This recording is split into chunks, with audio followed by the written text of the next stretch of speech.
Hey guys, it's me. Today we're talking about stretching and recovery, predominantly PNF stretching. So PNF stretching stands for proprioceptive neuromuscular facilitation stretch. Try saying that 3 times and spinning around in a circle, you'll just fall over. Anyway, so what does PNF stretching do? It's a better form of stretching. It's going to give you better flexibility results over static stretching, but the science shows that. It increases the range of movement at a joint, and so through the better range of movement, we can move better as well. It also increases the muscular length, obviously, giving that further range of movement, and also can increase the force generating capacity. Effectively, it tricks the muscle into moving to through a greater range of movement, and I'll explain how that happens in a second.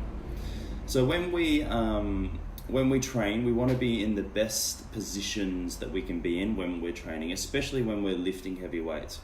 For example, if you are squatting, say you've got a back squat, and your muscles aren't moving through the range that they are supposed to while you're trying to squat, it limits the amount of force you can generate in that movement. So in a back squat, for example, if you have, for instance, tight calves, this is going to stop the amount of dorsiflexion, or the amount of, so say your foot's there, the amount of foot angle you can get with the knee coming over the foot, which will stop you from being nice and upright in the squat. And this will stop you from lifting more weight, which is effectively what we want to do when we're lifting, or perform more reps safely and efficiently, which is what we want to do when we're exercising under intense circumstances. Alright, so you can basically put all the muscles that we use for training through PNF stretching, just like you would a static stretch. So I'll explain how PNF works. So first of all, we go through what's called a static stretch. So a standard static stretch, so for instance, we'll go through stretching the hamstring.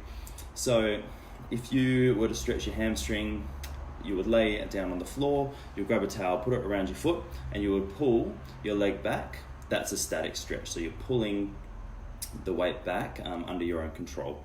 What you do then, you hold that for about 10 to 12 seconds. After that, you want an antagonist to switch on. So this is called reciprocal inhibition. So what you're doing there, if you're lying on the floor with your foot, with your leg up, and your towel around your foot, you want to be pulling your foot towards your body. So you're trying to activate the quadriceps, which are the antagonist muscle to the hamstring. You're going to hold that for about 10 to 12 seconds. Then you go into a further static stretch for 10 to 12 seconds. You might find that you'll get more range there. So it effectively tricks the muscle into releasing and becoming a bit more through with the range. After that, you'll go through an antagonist contraction. Okay, so in the muscles, there's a little thing in your muscles called a Golgi tendon reflex. You don't really need to know what this is. All it does is it stops you from overstretching. So when we switch on a muscle, this actually switches off the Golgi tendon reflex so that the muscle can move.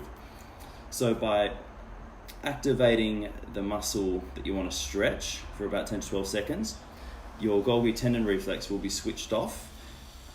And then when you go back to a static stretch, which is the final step of the 5, you'll find that your muscle will relax more. You'll get more range of movement through the joint that we're trying to stretch, or the hamstring, the muscle that we're trying to stretch. Okay, so there's a little bit of technical jargon there, but really all it is, it's very simple. You just static stretching and then switch on the muscles to try and trick the muscle into a longer stretch. Okay, I have a blog on the website ozbootcamps.com, which is about PNF stretching, which goes in detail of what it does and the types of stretches you can do. Pretty much that's it. So if you have any questions about PNF stretching, feel free to comment or send me a message and I can answer that for you. Okay, speak to you soon.